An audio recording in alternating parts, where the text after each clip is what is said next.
Valeria Correa Fitz nació en 1971 en Rosario, Argentina. Estudió, ejerció y enseñó Derecho, pero finalmente ganó la literatura. Ha conducido talleres de lectura en Estados Unidos, Italia y España y talleres de escritura en la Escuela de Clara Obligado y en otros sitios.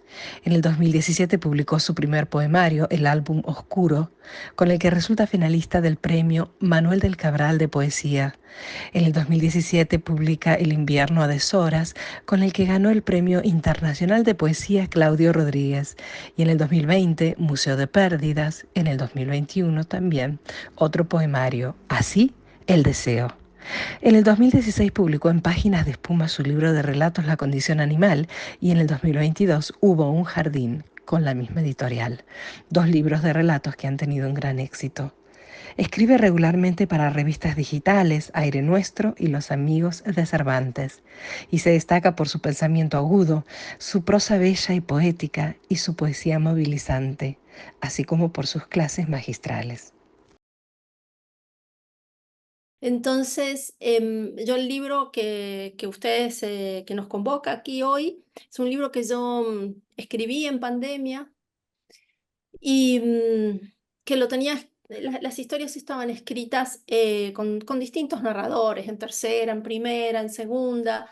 em, y cuando lo corregí, fue esa época en que nos empezaron a vacunar, ¿no? Y yo me acuerdo que me enojé mucho porque ya venía como molesta por algo que no entendía muy bien del COVID y era que em, lamentablemente, la enfermedad nos había reducido a números, ¿no? Y entonces, cada día, por lo menos en España, no sé cómo se habrá vivido en Alemania, pero en España uno ponía las noticias o abría el periódico y decía, ay, perdón que me olvidé de sacarle el volumen al móvil. Y entonces uno leía que decían, qué sé yo, tantos muertos, tantos enfermos, tanta gente en la UCI, ¿no? En la unidad de cuidados intensivos. Em, y después cuando nos empezaron a vacunar eran tantas personas vacunadas, tantas con una dosis, tantas con dos dosis, ¿no? Em, y claro, a mí lo que en un momento me di cuenta es que la enfermedad nos había reducido a números. Em, Entiendo, por supuesto, la perspectiva de los informativos, pero me parece que detrás de cada número, detrás de cada ese que es persona que se había recuperado, que se había muerto o que estaba vacunado y por ende tenía menos chances de morirse, había una persona, había una individualidad, ¿no? Única, irrepetible, alguien que, bueno, que si se moría su historia se perdía de algún modo, ¿no? Y entonces dije, si yo estoy escribiendo un libro en este momento tan particular de la historia de mi vida, quiero que cada personaje cuente su historia, ¿no? De alguna manera es como, si se quiere, un homenaje chiquito para poner énfasis en que eso, en que somos únicos e irrepetibles, cada uno de nosotros, ¿no? Y que que nuestras historias son importantes, aunque no seamos primer ministro de Inglaterra ni el descubridor de vaya a saber qué enfermedad. Nosotros somos importantes, nosotros, nosotras somos importantes, cada uno, ¿no?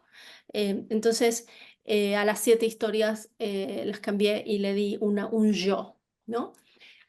Son historias de ficción de todas maneras, o sea que son historias que no representan a gente real, pero bueno, esa era un poco la decisión filosófica detrás de eso que puede ser visto como una estrategia literaria repetitiva, ¿no? Y después, no quiero hablar mucho yo del libro porque prefiero conversar con ustedes, pero sí decirles una cosa más, y es que como yo escribo poemas y relatos, que son géneros de aliento breve, no tengo una planificación como suelen tener los novelistas, ¿no? Los novelistas se les ocurre una historia y entonces empiezan a hacer hacen una escaleta, ¿no? Y entonces, capítulo 1 presento el personaje, capítulo 2, y van como diagramando la historia antes de escribirla. Yo no trabajo así porque los géneros breves te permiten trabajar de otra manera, entonces yo trato de escribir siempre que puedo. Y cuando me encuentro digamos, con una pila de borrador, imprimo, ¿no? Y entonces tengo como un cajón donde meto poemas y un cajón donde meto cuentos. Y cuando me encuentro con que tengo cosas allí, saco la pila y leo, ¿no? Y entonces intento encontrar un libro adentro del material que tengo. Em, Me ha pasado, ¿no? Por ejemplo, en La condición animal, que me di cuenta que estaba escribiendo sobre el mal, sobre las distintas formas del mal.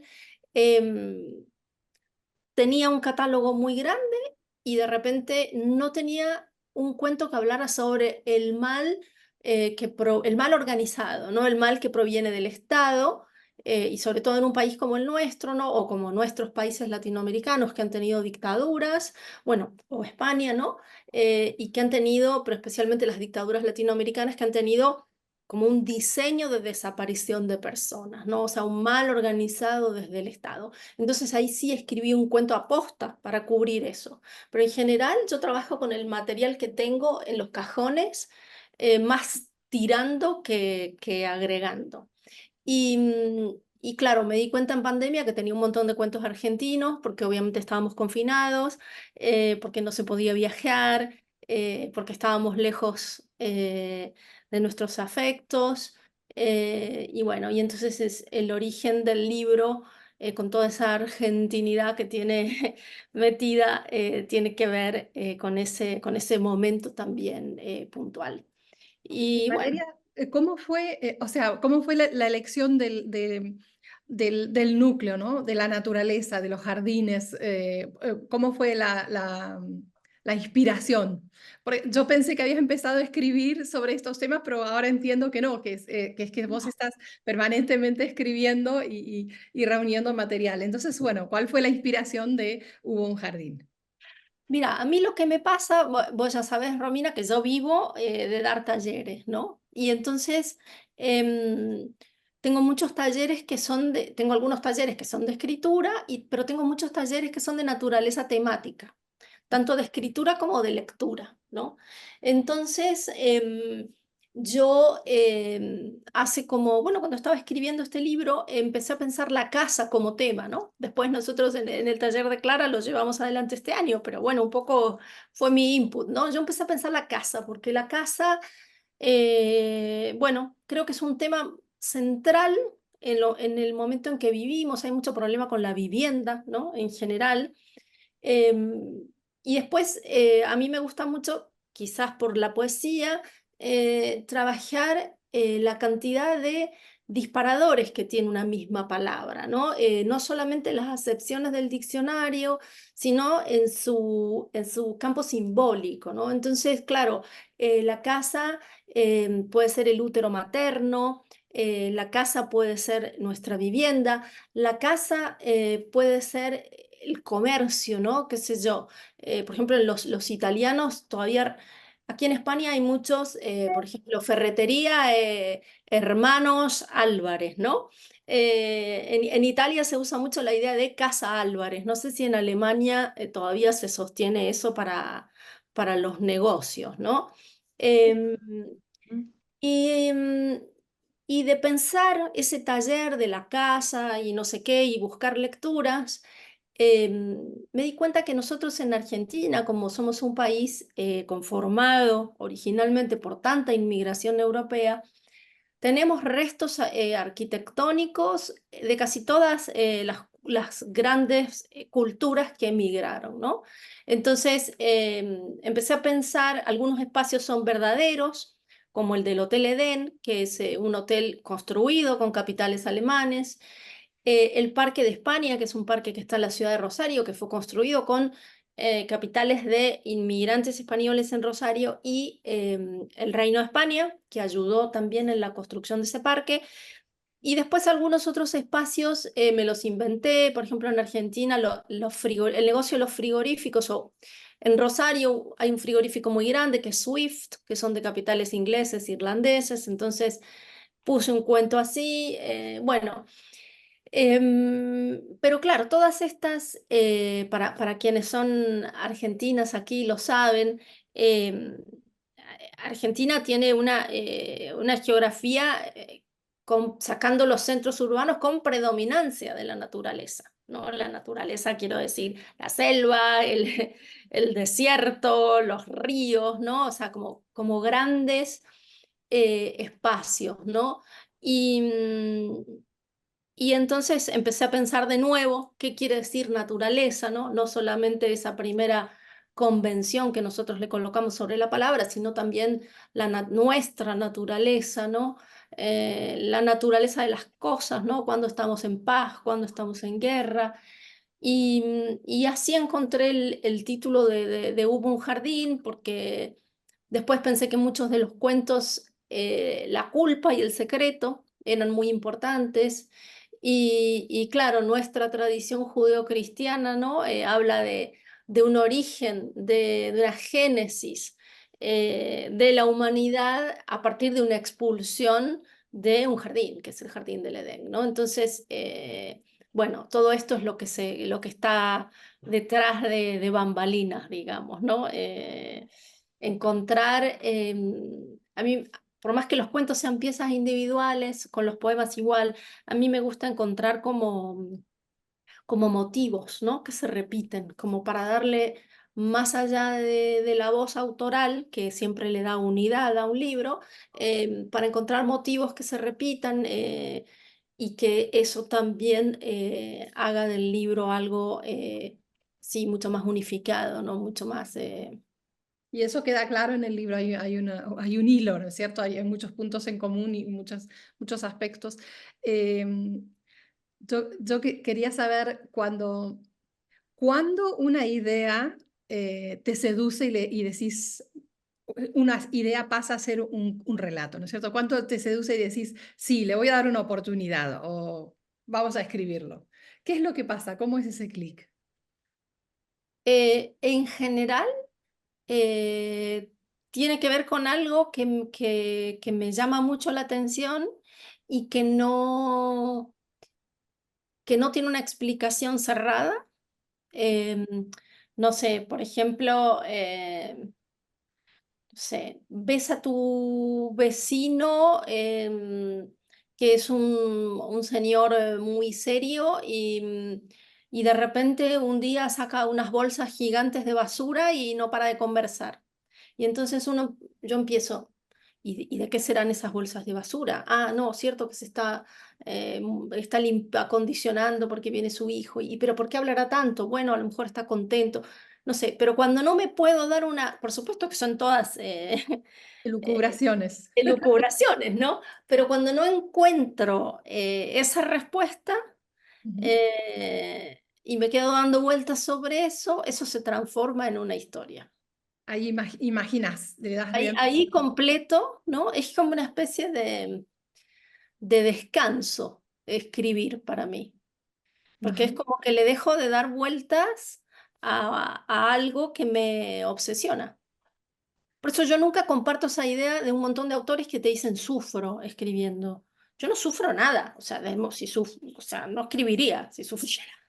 O sea, soy bastante hedonista en ese sentido. Al contrario, yo descanso. Siento que me saqué algo de encima, ¿no? Pero entonces a esa curiosidad inicial, ¿no? Lo que sigue es un trabajo fino, porque, bueno, por lo menos lo que yo reconozco en tus relatos es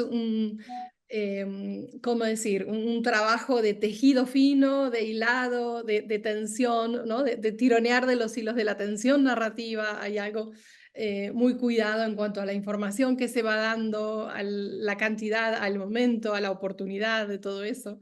¿No? Evidentemente después es un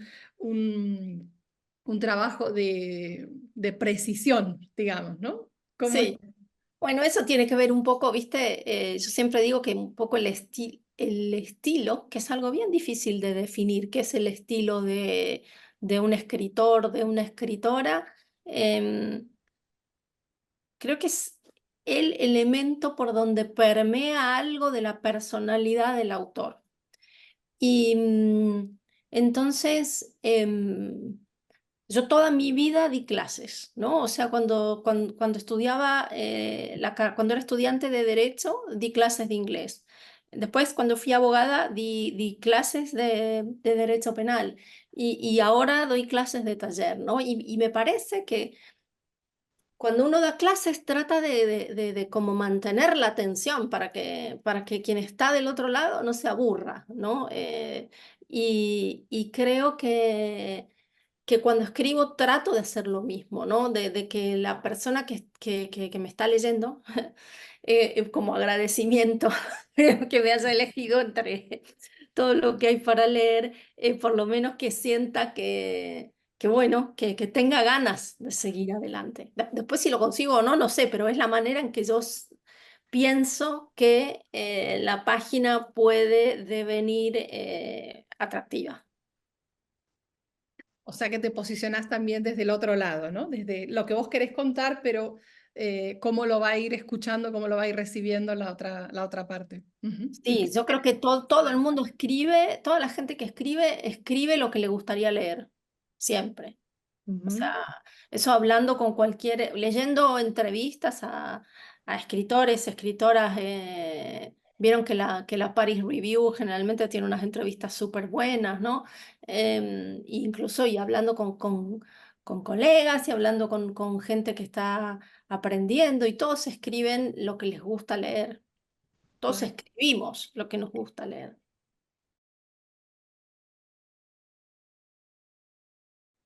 Sí, esa es una pregunta muy buena. Mira, también dentro de esas... Después, yo sé que los libros de cuento los lectores, las lectoras lo leen de cualquier manera, ¿no? Pero yo incluso también, muchas veces abro un libro de cuentos y lo empiezo a leer por cualquier lado, pero em, de todas maneras trato de modular como si fuera un viaje, ¿no?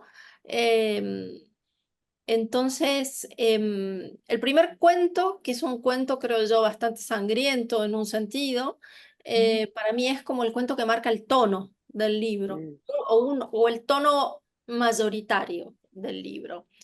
Y después lo que trato de hacer es como una especie de montaña rusa, ¿no? Viste que vos vas en la montaña rusa y hay partes que son como más lentas, que son esos ascensos, pero que vos decís, ay, ahora cuando lleguemos ahí arriba me tiran el tren, ¿no? Y que son adrenalínicos, pero son momentos adrenalínicos, pero que de menos adrenalina que la caída libre, ¿no? Entonces trato de hacer algo así con los cuentos, intercalándolos a veces por extensión, otras veces por temáticas. Y hay un cuento que yo creo que es bastante duro, tratar de poner algo que dé un poco más de aire. ujú, Después, ese es un poco el orden. Entonces, este libro originalmente estaba pensado para que el cuento Un amor imaginario, que no sé si se acuerdan, es el único cuento que transcurre en España, pero la protagonista es una inmigrante argentina. Entonces, para mí ese era el cuento que cerraba el libro, ¿no? Como diciendo, bueno, todos estos cuentos son argentinos y nos mudamos a España. Lo que pasa es que el cuento con el que efectivamente termino, que es donde mueren las perras, es un cuento, creo que yo el peor desde el punto de vista de lo gore, ¿no? De lo convulsivo, revulsivo y es el peor de todos.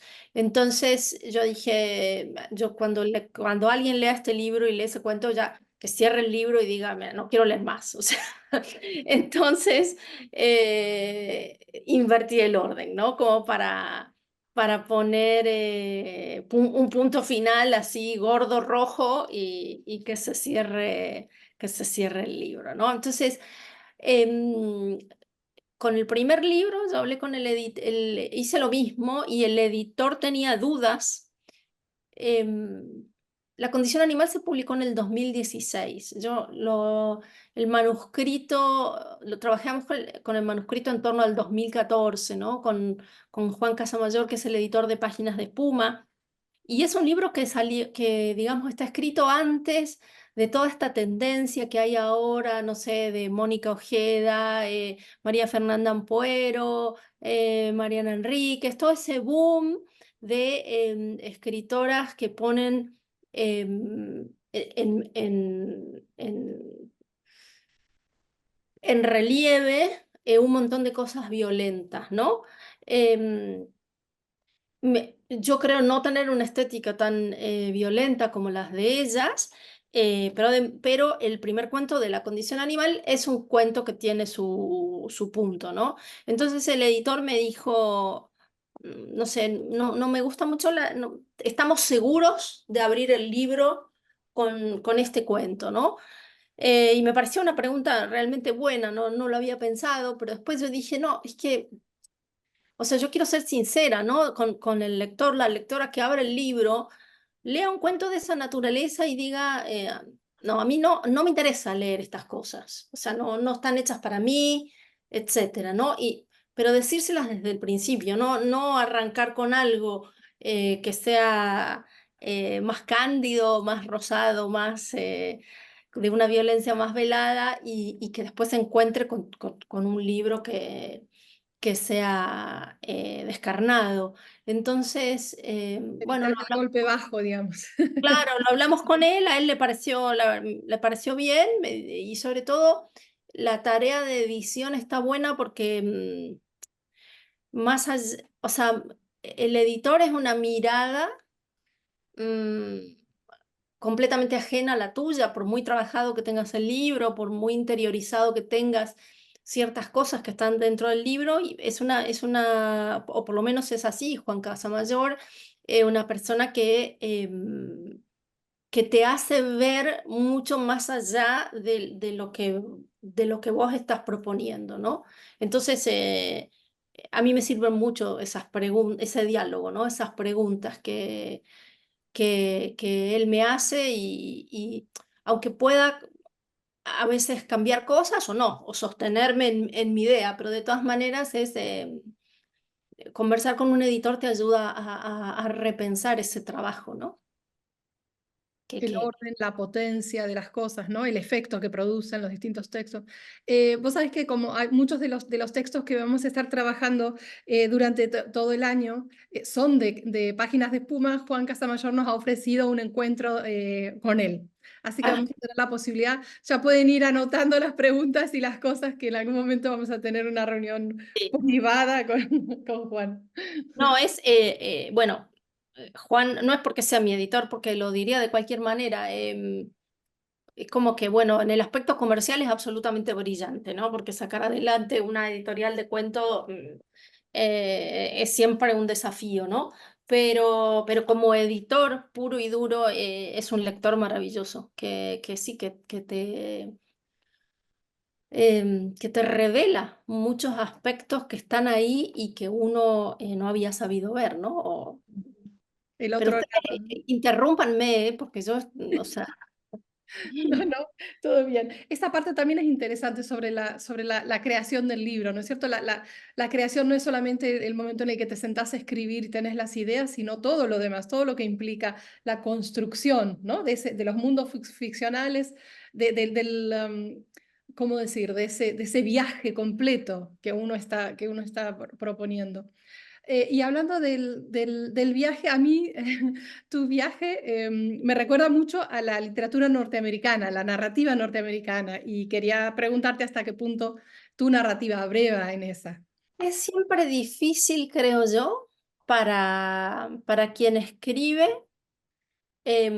saber la procedencia de su trabajo, porque, no sé, acá probablemente Romina vos me puedas explicarlo mejor que yo, ¿no? Yo creo que el subconsciente, y perdón si hay más psicólogos y me estoy metiendo en una Hay otra disciplina, más también por ahí. en una disciplina que no me es totalmente ajena.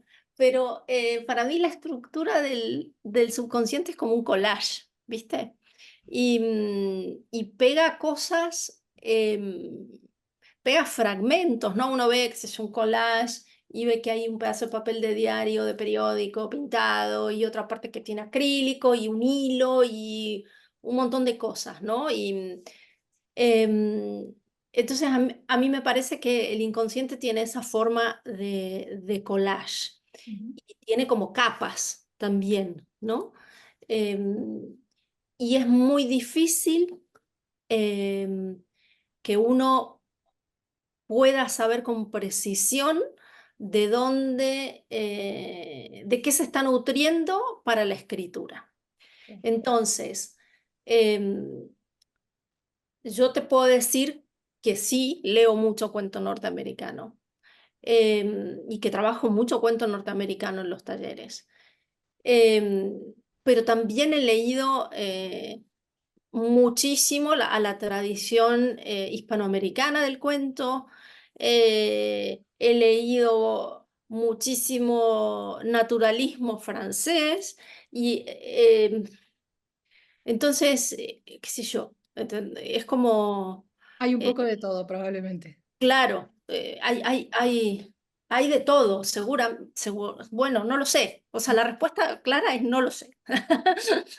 Yo lo veo, por ejemplo, hay algunas frases que me he apuntado que son como tan así, tan iceberg, ¿no? Es una cosita, dos palabritas y tiene una importancia impresionante y una significación impresionante y dice tantas cosas que no podrías decir si las querés decir, ¿no? Ahí en ese tipo de expresiones, en ese tipo de momentos es donde veo ¿cómo decir? No sé si es una técnica, sí, seguramente es un tipo de técnica, ¿no? Pero esta idea de que esté concentrado lo que se diga, de que se diga lo justo, de que, ¿no? De Sí, no bueno, también, sobreexplicar. también viene de la poesía esa idea, ¿eh? Porque la poesía, la poesía trabaja con la imagen y, y la imagen tiene un poder de concentración impresionante y de evocación, ¿no? Entonces, justo hace un rato yo estaba dando una clase que decía el espejo maduro, ¿no? Decía el poeta. Y claro, maduro es un adjetivo que causa mucho extrañamiento frente a un espejo, ¿no? Y entonces uno como lectora, como lector, tiene que pensar eh, ¿por qué es maduro? Porque quien se refleja tiene una edad, porque el espejo es antiguo, porque el espejo, porque el poema tiene toda una colorimetría y entonces el espejo se acerca a los ocres como un fruto. em, bueno, ¿no? Entonces hay algo ahí en el poema y muchas veces queda abierto eso, ¿no? Em, la narrativa, como tiene un desarrollo, una trama, finalmente esas imágenes, si están bien hechas, terminan por revelarse de alguna manera, ¿no? Pero como bien decís vos, Romina, es una revelación que más bien em, se produce por, como por ecos, ¿no? O sea, no se reproduce, es una imagen que no reproduce un discurso entero, sino un eco de una frase que fue dicha. Pero de todas maneras hay una especie de revelación. Es como una intuición. Las intuiciones lo que tienen es todo lo demás debajo, ¿no es cierto? Algo así. Una concentración de información. Ajá. Claro, sí, yo como no escribo poesía, no se me ocurrió que venía de ese lado, pero ahora lo entiendo. Pero, a ver, yo te estoy diciendo puede venir de la poesía, pero, o sea, todo lo que yo diga, tomalo entre comillas, ¿eh? No. Bueno, y hablando de la poesía, es impresionante. Bueno, no sé, ustedes chicos hablen, pregunten, cuenten, pero me parece que Un jardín tiene un nivel poético maravilloso. O sea, ahora releyéndolo, porque obviamente ya lo había leído hacía tiempo, encontré cada expresiones que me parecían tan bonitas, tan acertadas, tan líricas, y la verdad es que es un disfrute, un disfrute. Em, y sí tengo una duda al respecto, a veces, porque, a ver, la gente no habla con poesía normalmente, ¿no es cierto? O sea, ese es un tema. Y a la hora de poner en un diálogo algo que es muy poético debe ser complejo. Sin embargo, no me pareció que no quedara bien. O sea, has usado un lenguaje tan bonito y adaptado al registro de los personajes o al registro del narrador, que la verdad es que me pregunto cómo se hace esa magia para que funcione. Pero nosotros sí hablamos con poesía, todo el tiempo hablamos con poesía. Lo que pasa es que lo que solemos entender comúnmente por poesía, uno cuando le dice poesía a la gente, ¿qué pensamos? En algo lírico, no sé, pensamos así en estos nombres, Quevedo, ¿no? García Lorca, pensamos em, en esos nombres, pero nosotros en el lenguaje corriente tenemos un montón de poesía, ¿no? Em, lo que pasa que muchas veces la tenemos como digerida, ¿no? Como aceptada. Yo no sé hablar alemán, entonces no se me ocurriría decirles nada, ¿no? Que por ahí lo ilustre mejor, porque ya como les digo, como el castellano es nuestra primera lengua, creo, la de todos y todas los que estamos aquí. em, pero cuando nosotros decimos, por ejemplo, el sol sale por el este, eso no es verdad.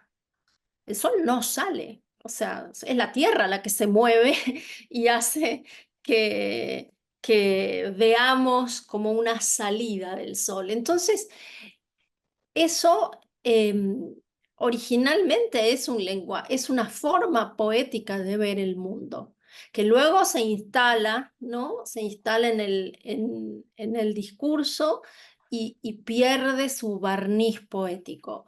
Em, y si ustedes han tenido contacto o tienen contacto con niños, ¿no? O sea, propios o ajenos, los chicos dicen un montón de cosas que son súper poéticas, ¿no? Porque tienen una forma de mirar el mundo extrañada, ¿no? Por la curiosidad. Nosotros tenemos una forma ya domesticada de mirar el mundo. Em, y, y también el contar con un lenguaje reducido hace que usen mucho más que nosotros el lenguaje de manera metafórica, ¿no?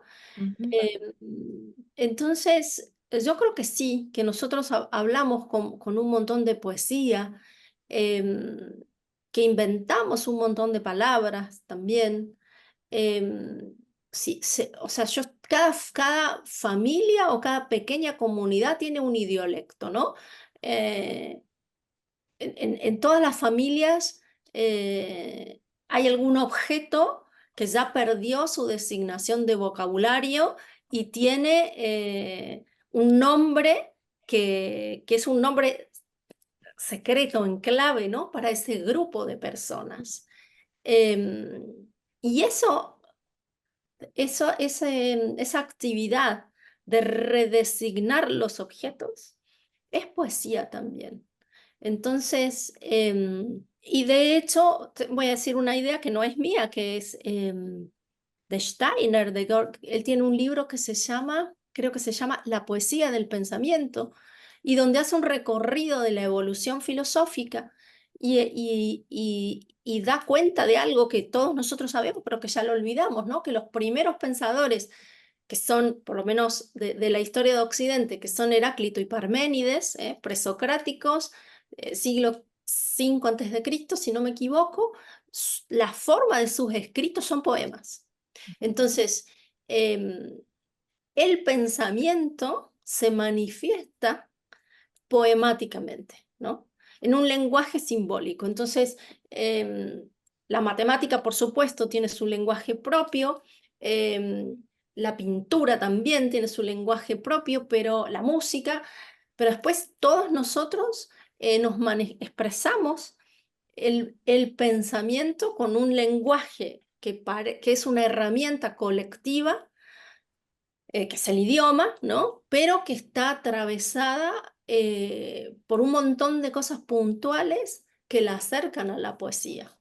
Y entonces es solo cuestión de escuchar, de verdad. Si vos, sobre todo, por ejemplo, acá en España, que la gente es muy, es muy espontáneamente social, ¿no? Quiero decir, uno se sube en autobús y es probable que la señora que está al lado se le ponga a conversar.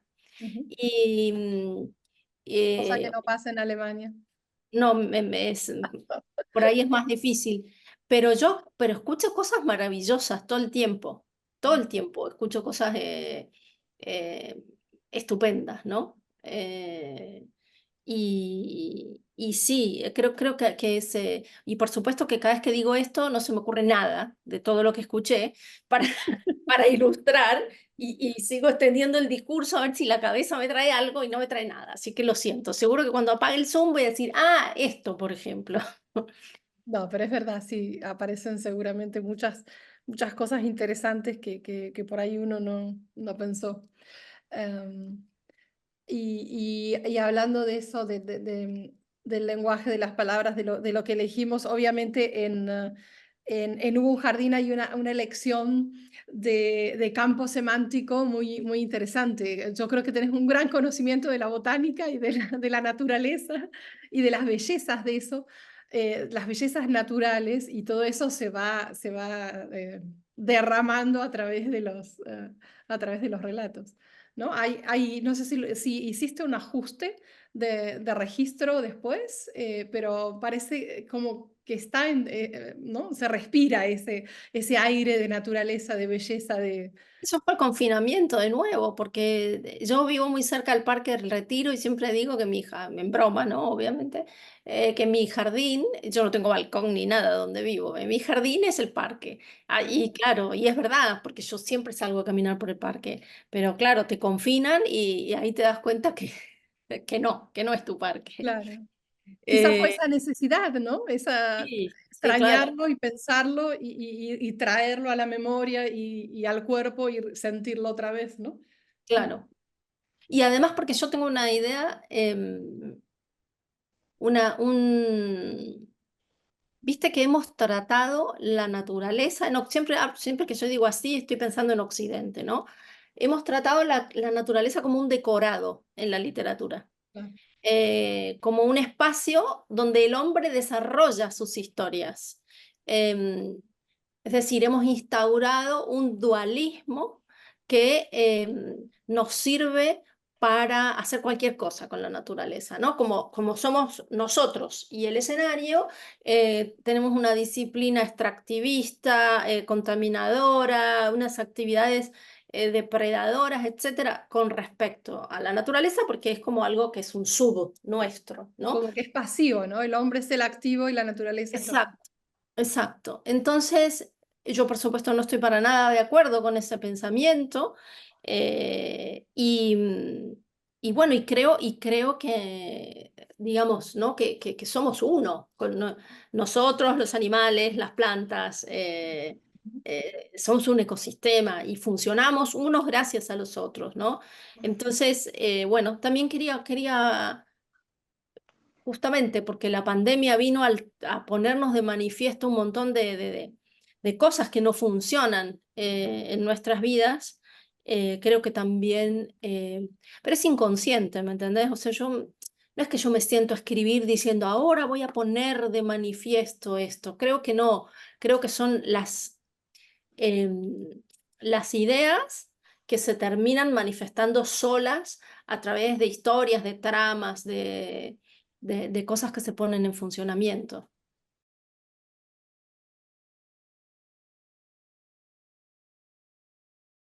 Al final uno es una persona, ¿no? Y sí que está determinada por sus circunstancias, como diría Ortega y Gasset, pero sigue siendo la misma persona. Entonces, yo la condición animal me di cuenta que estaba haciendo como un catálogo de las distintas posibilidades del mal. Entonces empieza como con una especie de mentira y traición en el seno de una pareja, el libro, y termina con una pandemia, que ya les digo, yo ese libro lo escribí en el 2014. El último cuento es una pandemia, ¿no? O sea, empieza con un mal chiquitito que es en el seno de la familia y termina con lo que yo creo que es el mal mayor que nos inventamos los hombres, que no son las guerras, sino el daño ecológico, porque las guerras pueden durar mucho, tener muchas bajas, romper muchas vidas, muchas familias, pero están circunscriptas a un territorio más o menos grande y empiezan y terminan.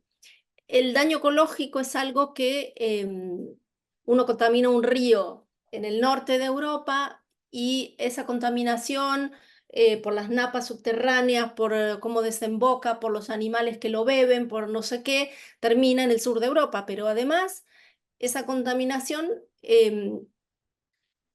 no se sabe cómo puede seguir evolucionando, ¿no? Porque los animales tienen crías y llevan dentro de su genética todo ese material contaminado, entonces los hombres comemos los animales y entonces para mí el daño ecológico es el mal más expansivo de todos los que tenemos a disposición. Cuando yo escribí La condición animal, de nuevo, no tenía título, sabía que tenía 12 cuentos que trataban el mal, y entonces me acordé, ustedes saben que nosotros como civilización tenemos muchos mitos fundacionales, ¿no? Hay un mito fundacional griego que lo escribe Platón en el Protágoras y que básicamente muy rápido contado dice que Zeus crea el mundo y entonces le dice a Epimeteo, Epimeteo es el hermano de Prometeo, el que roba el fuego para le roba el fuego a los dioses para los hombres. Epimeteo es el que ve las cosas después, Prometeo es el que ve las cosas antes. Zeus le da a Epimeteo una bolsa con dones y Epimeteo, como es un poco así perezoso, canta mañanas y no sé qué, empieza a repartir y le da las garras a las águilas, no sé, el caparazón a las tortugas, reparte todo y se queda sin nada para el hombre. El mundo echa a andar y el hombre es la criatura favorita del dios Zeus, pero no tiene nada y es la más débil de todas las criaturas.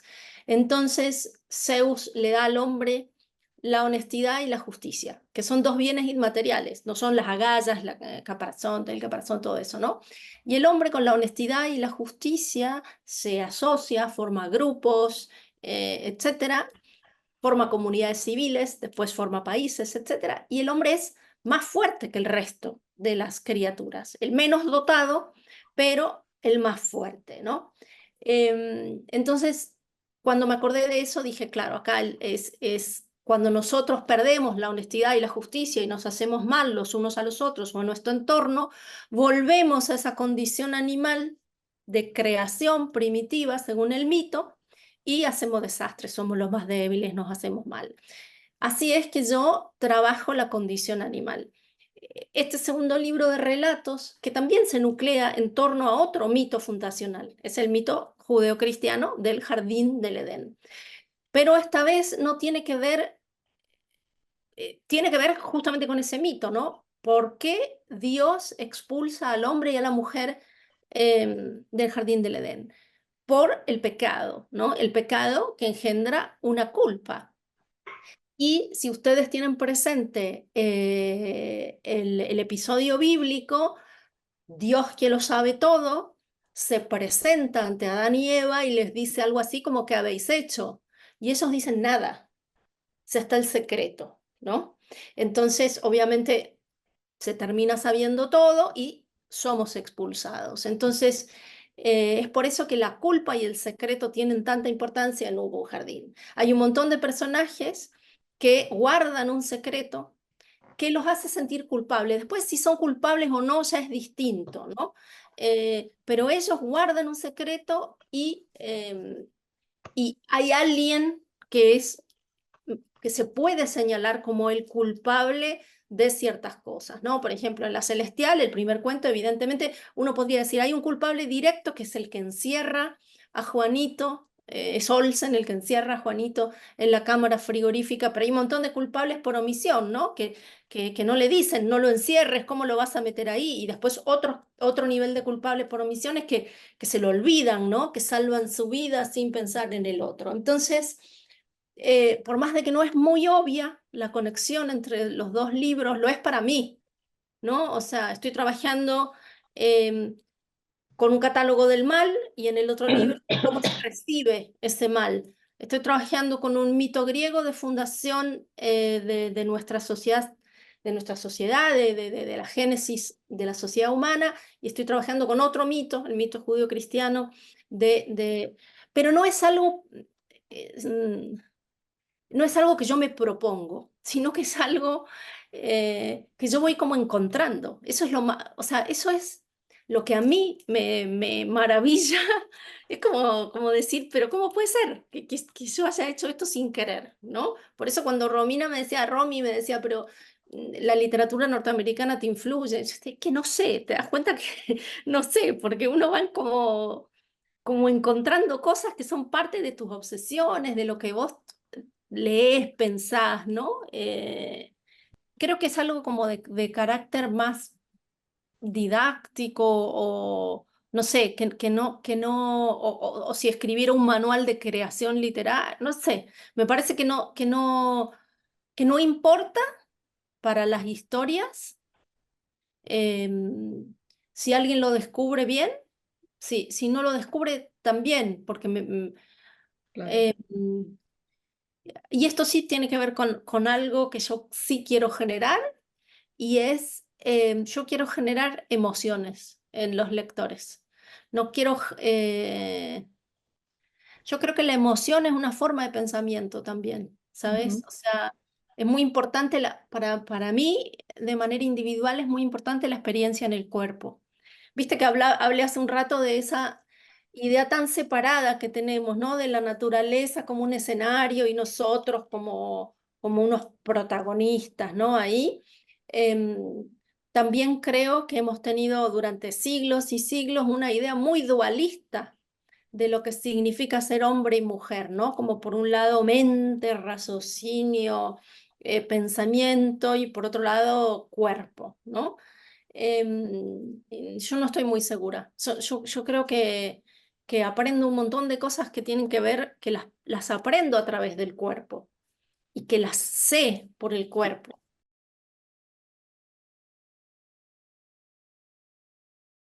Ese cuento tiene un punto verídico, y es que cuando se construyó el Parque de España en Rosario, había un punto panorámico que es muy bonito porque se ve el río, etcétera, y los perros se lanzaban. No eran solo perras, ¿eh?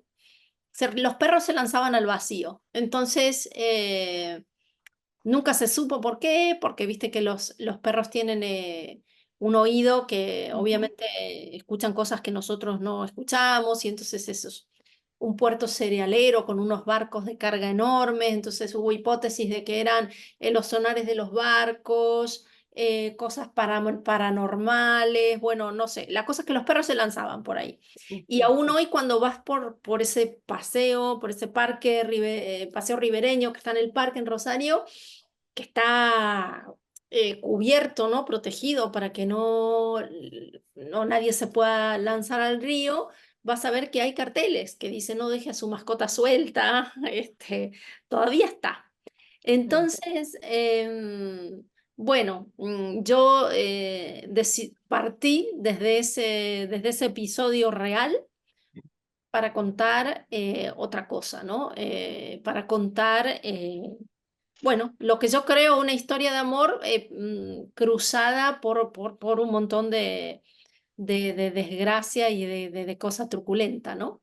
Entonces, las perras, bueno, un poco simbólico, ¿no? Donde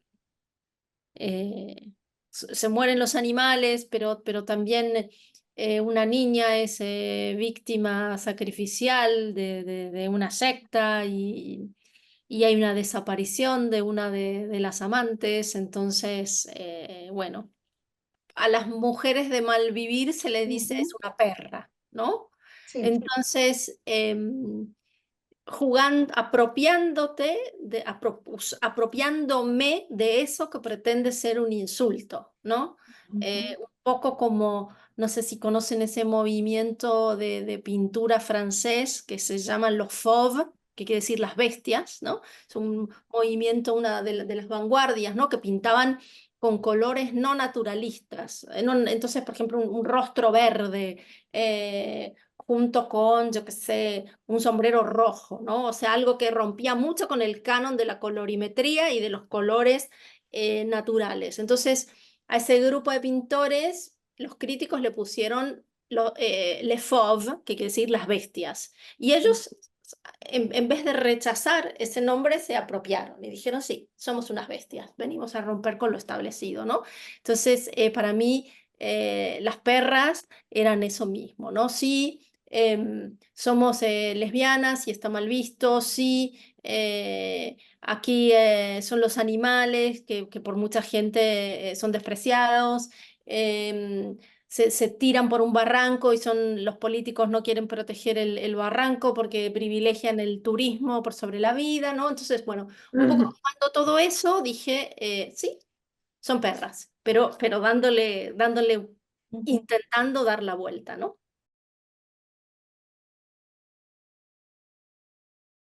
No, vos sabés que yo hace muchos años, yo no sabía que Eiffel fue como el fue como IKEA, eh, Ujú.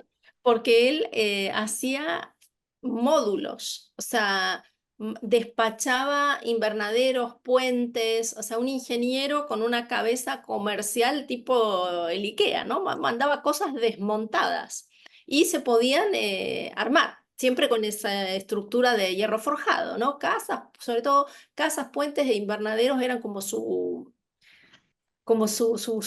catálogo de IKEA, ¿no? Y entonces leí en una revista de arquitectura, una de mis hermanas es arquitecta, y un día estaba esperándola para no sé qué, y me puse a hojear, y había un artículo de Eiffel, y entonces lo que digo al principio de esas casas que están en Buenos Aires, ese molino que está en el sur, o sea, hay alguna obrita chiquita de Eiffel en Argentina, pero hay. Em, y yo dije, pensé para mí, qué pena que no haya un invernadero, ¿no? Que a mí me encantan los invernaderos. Y en ese momento fue cuando dije, yo voy a poner uno. Yo voy a escribir un cuento con un invernadero. Y claro, como el cuento después, cuando lo escribí, arranca con obra real, dije, bueno, este invernadero se tiene que ir, porque no puede estar en el siglo XXI en Argentina. Pero no, la historia es toda ficticia. Eh, pero bueno, partió de ese pequeño artículo de divulgación arquitectónica. De todos modos, la historia tiene muchísimas capas.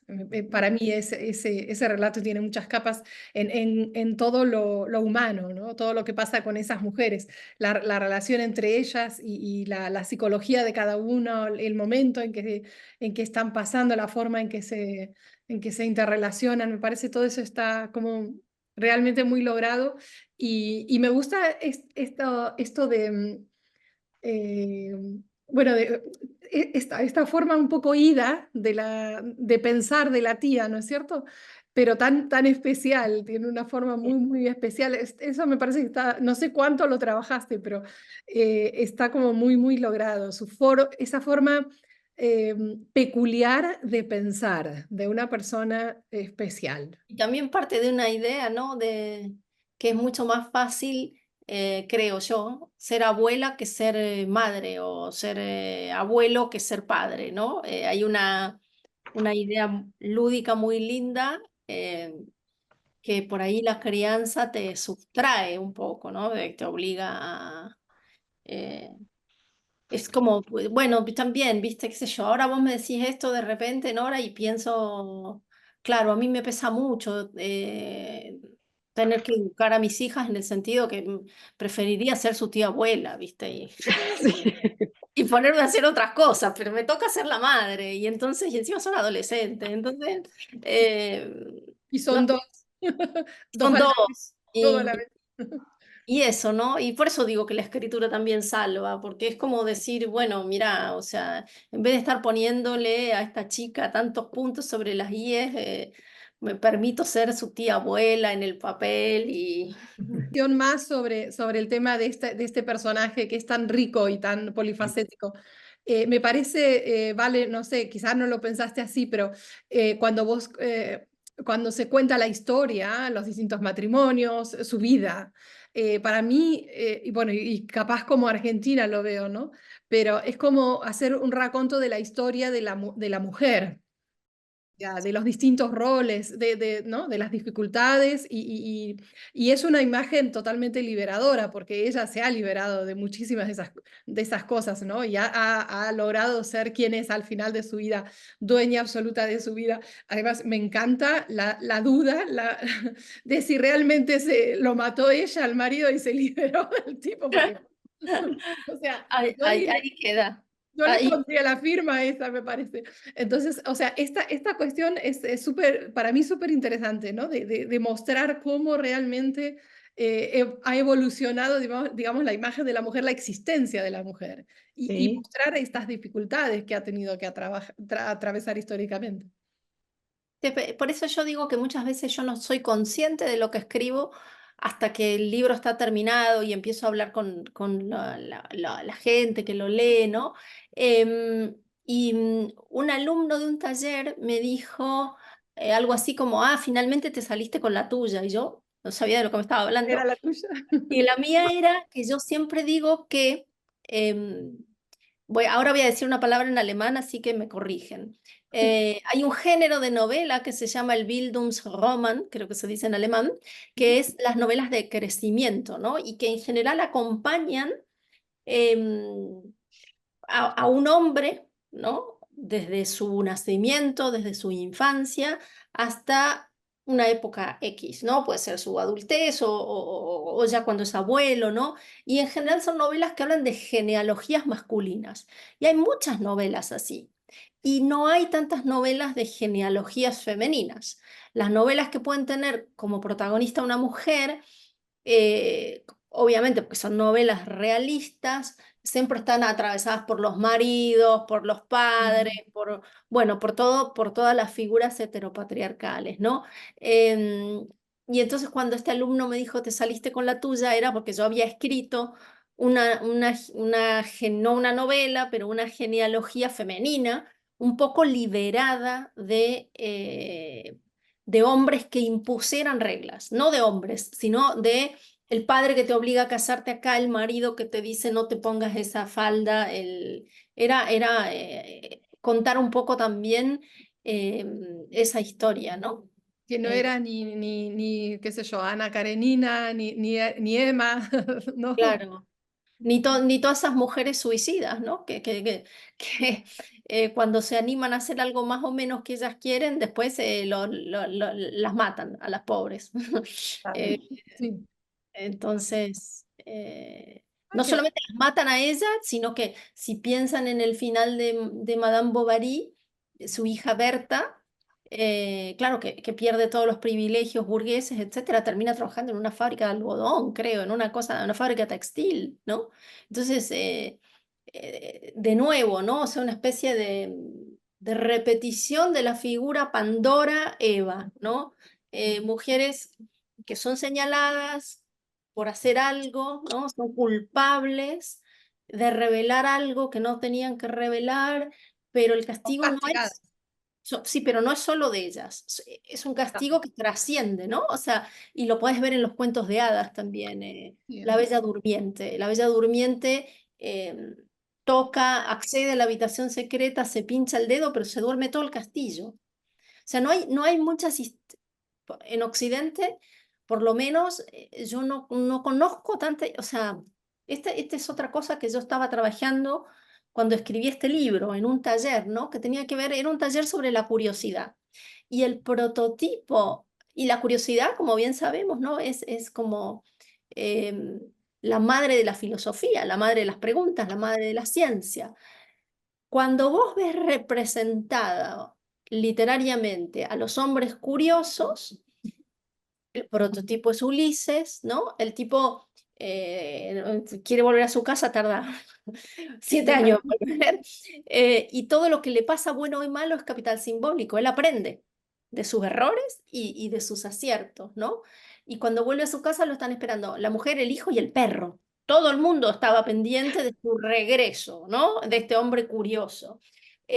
Las mujeres curiosas no pueden hacer capital simbólico porque se dan castigadas, Como Barba Azul, por ejemplo. como Barba Azul. Y el castigo trasciende su mero cuerpo físico, ¿no? Hay una maldición, y Pandora lleva a toda la humanidad, ¿no? La Bella Durmiente a todo el castillo. Entonces, no es por hacer una lectura, yo no estoy de acuerdo con hacer una lectura anacrónica, ¿no? En el sentido de decir, esto está mal, hay que corregirlo, qué barbaridad lo que escribíamos. No, porque refleja un modo de pensar, ¿no? Entonces, para mí, sin voluntad panfletaria, sino desde el juicio crítico, uno, o sea, solo por el hecho de pensar ya vas a escribir historias distintas. Tenemos que escribir roles que nos permitan identificarnos con los tiempos contemporáneos, ¿no? Entonces, Exacto. por eso para mí también es importante un tipo como el Juanito, ¿no? O sea, un tipo un hombre sensible, porque esto también, yo lo digo, el heteropatriarcado, por supuesto que machacó muchísimo más a las mujeres que a los hombres, pero los hombres también tienen una porción cercenada, porque los hombres no pueden llorar, los hombres tienen que ser fuertes, los hombres tienen que traer el sustento a Poder. casa, ¿no? Eh, los hombres no pueden tener esa sensibilidad. Entonces, yo también creo que es, de nuevo, sin habérmelo propuesto, sino simplemente desde un lugar de pensamiento, intento escribir personajes masculinos que tengan otra sensibilidad masculina, ¿no? Tomás el cartero que es un señor dulce, que, bueno, quiere arreglar la vida de alguien, ¿no? Se puede equivocar o no, pero quiere arreglarle la vida de alguien, ¿no? Juanito, bueno, que es poeta y que quiere al loco y que respeta a los anarquistas, no sé, me parece que se trata de escribir personajes, hombres y mujeres, bueno, y de todos los géneros con los que nosotros podamos identificarnos, porque estamos en otro siglo y tenemos una sensibilidad distinta a la de Barba Azul. Y está bien leer a Barba Azul también.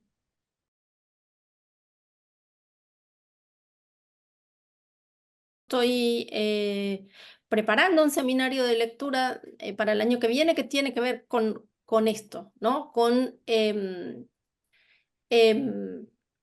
algo que les digo así brevemente, ¿no? Que se puede llamar, o que hay una cierta corriente filosófica de pensamiento, que son eventos hipersticionales. Lo voy a poner acá porque es una palabra, es un neologismo. Em, ¿Y qué y quiere decir? entonces, sí, hiperstición viene como de superstición que pasa a lo real, que se hace ontológica, ¿no? Entonces, si vos pensás, por ejemplo, el cuento mío, el último cuento de la condición animal, que habla de una pandemia, es un cuento hipersticional, porque es un cuento que pasó de la ficción a, a- a la vida, ¿no?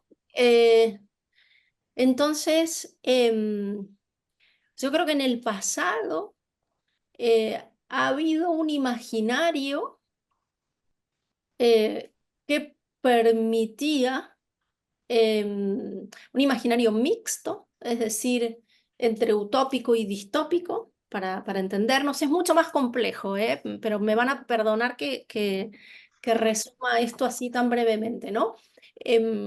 Había imaginarios mixtos, ¿no? O sea, que pensaban en salidas, utopías, y pensaban en peligros futuros, distopías, ¿no?